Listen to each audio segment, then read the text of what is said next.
mês de setembro é dedicado a uma campanha de conscientização sobre o valor da vida promovida pelo Centro de Valorização à Vida, o CVV. E de acordo com dados da revista médica The Lancet, 60% das pessoas trans sofrem de depressão. Hoje o Papo Social está com o psicólogo Rafael Costa, que vai conversar um pouco com a gente sobre isso. Rafael, primeiro eu queria que você falasse um pouco, sobre a depressão em pessoas transgênero.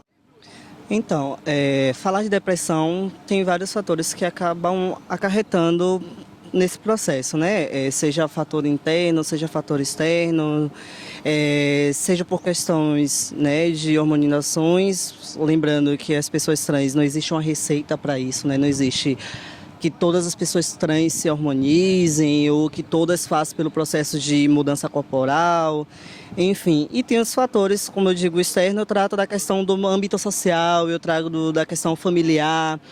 E quando eu falo das questões internas, são aqueles que as pessoas trans trabalham em si, o que é que me causa dor, o que é que eu não sei lidar ainda. Então, em alguns momentos, por não saber lidar, acaba construindo um conjunto de fatores e que podem sim acarretar a depressão. Você falou da questão social, tem muito a questão do desrespeito, com o nome social que a pessoa trans escolhe, para ser chamada, por ser conhecida. Isso também é algo que acarreta, que ajuda. Então, varia de pessoa para pessoa, algumas pessoas, eu vou chamar de falecido porque é algo que a pessoa não se identifica mais, o nome com o qual a pessoa não se identifica mais. O que acontece? Aí você chega, por exemplo, no sistema de saúde. A gente sabe que existe a Política Integral Nacional de Saúde da População LGBT, que fala que todas as pessoas trans têm direito ao uso do nome social. Existe resolução, existe leis que fortalecem isso. Só que quando você chega, por exemplo, no sistema de saúde, seja ele no âmbito particular ou público, na ficha ela não tem a opção do nome social, Mesmo em que alguns espaços, como em instituições particulares, sabemos que tem a questão do treinamento, a capacitação para que os profissionais saibam lidar da melhor forma possível com que não agrida o outro, não tem. E aí quando você chega lá, você pede, solicita, às vezes cria até um diálogo com os recepcionistas, as recepcionistas do sistema de saúde, e chega lá, na hora de chamar, chama o nome da falecida, do falecido, porque é o que está cadastrado no CPF, por exemplo, ocorre algum erro do sistema. Os hormônios, você falou que não é uma receita para que toda pessoa trans ela faça o processo de hormonização, mas como esses hormônios influenciam no desenvolvimento de uma depressão? A questão do hormônio vai de acordo com o organismo de cada um, Eu não posso falar por todo mundo, mas assim, existem as mudanças corporais. E aí muitos têm aquela questão da pressão social por busca do corpo perfeito, por exemplo. Por exemplo, os homens trans. Em alguns momentos pode acontecer no começo da transição de você querer ter barba, ou de você querer ter bigode, ou querer ter músculo, e nem sempre o hormônio vai trazer isso para alguns, como eu falei, vai depender do organismo de cada um. E acontece a questão da passabilidade, isso traz a passabilidade também, só que nem todo mundo quer ter essa passabilidade. E aí o âmbito social, quando você chega, você se depara de uma outra forma, porque as pessoas começam a olhar de uma outra forma, as pessoas começam a criticar, as pessoas começam a argumentar de uma outra forma. E aí cabe, vai saber da forma que cada um vai lidar com isso, se eu vou absorver isso ou se eu vou trabalhar de uma outra forma ou ressignificar isso. Então, depende muito. Quando você, como psicólogo, recebe uma pessoa trans, com todas essas questões, como é feito esse tratamento? Como inicia? Como é o primeiro contato? Então, eu ainda não atendo, mas eu faço processo de acolhimento, pelo menos lá no Redes a gente tem uma ficha onde a gente coloca lá a opção do nome social, a gente pergunta inicialmente como a pessoa quer ser chamada, e a partir daí a gente vai perguntando, como ela quer ser chamada, ela vai dizer, ela vai explicar se ela quer ser tratada no masculino, se ela quer ser tratada no feminino, e a partir daí a gente vai construindo o diálogo, não é seguir totalmente a tabela. A partir daquele diálogo do nome, a gente vai construindo uma relação de conversa mesmo para saber se a pessoa se sente confortável, se não se sente, como é que a gente pode adentrar e se dá para adentrar em outras, até para que não invada, né? Não acabe invadindo, não acabe sendo invasivo para o outro, né? Até porque é um acolhimento saudável, a gente quer um acolhimento saudável para diferenciar também dos outros atendimentos que a gente já sabe o quão complicado é. Você já presenciou alguma evolução, né, de uma pessoa que chegou lá em um estado bem crítico e ela foi evoluindo com o atendimento? Acontece. É assim, porque quando chega com uma demanda, né?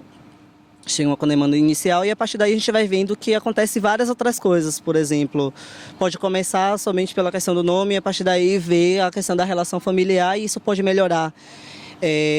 No âmbito familiar também, que às vezes é uma base que a pessoa tem, às vezes não tem referencial em outros espaços e procurar as redes de apoio também, né? Eu acho que a rede de apoio é importante para o processo de não somente com as pessoas trans, mas de modo geral. Se você não tem uma rede de apoio, você não tem onde se fortalecer. É como se fosse colunas. Se você não tem todas as colunas em pé, uma hora vai desabar e aquilo pode trazer vários outros problemas. Você acha que o fato, né, de o Redes Vivas, ele é composto por uma maior parte também por psicólogos trans, isso gera como é que eu posso dizer, uma simpatia maior, né, da pessoa em ir procurar o atendimento, até porque ela sabe que em boa parte do que ela está passando ela vai ser entendida? Eu acho que é uma referência também, eu acho que se tratando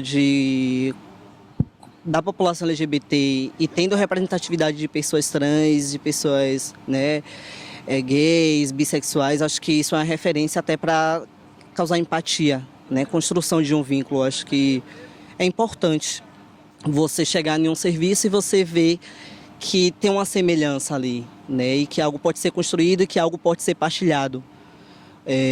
Até em rodas de conversa, no atendimento e até para se sentir mais confortável para falar certas coisas que em outros espaços talvez não seja tão confortável, seja invasivo, como eu falei.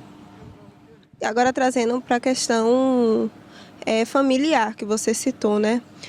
A falta da compreensão familiar é algo que também contribui, né, para esse processo?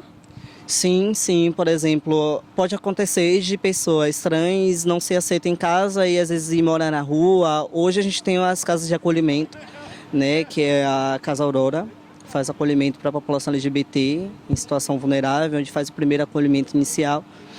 Mas, assim, há um tempo atrás não tinha isso. Então, como é que fica essa situação? Já tem a vulnerabilidade por ser trans. Pode acontecer de ter violências, a gente sabe que pode acontecer muitas outras coisas na rua também. Mas, assim, como eu falei, tem que ter uma base. Se você não tem uma base, se você não tem um apoio, não necessariamente somente da família, não necessariamente porque te colocou no mundo, quer dizer que é família, né? Ou porque é do sangue, quer dizer que é família.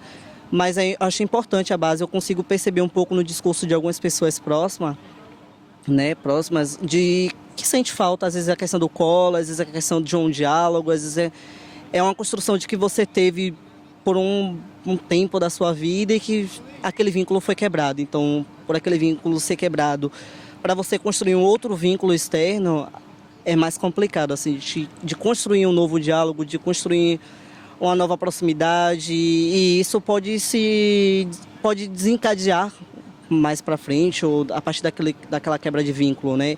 Da questão da confiança, da questão da aceitação, da questão do se ver, da questão de pensar, de questões financeiras também, né? Porque, por exemplo, se for um adolescente que não tem a questão do emprego, né? E aí como é que vai ser para se manter lá fora? Então acho que tudo isso acaba contribuindo, né, para uma depressão, sim. E também você falou da questão do atendimento, né?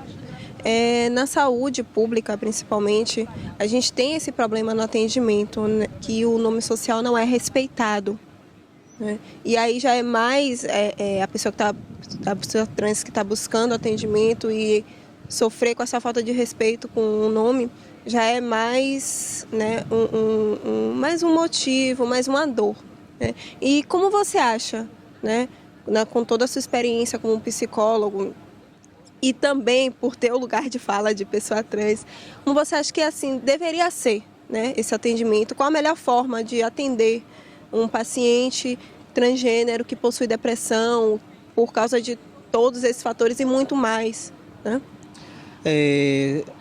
Eu acho que muitas pessoas trans também não acessam o sistema de saúde exatamente para não ter que passar por todo esse sofrimento, né? Por todo esse constrangimento.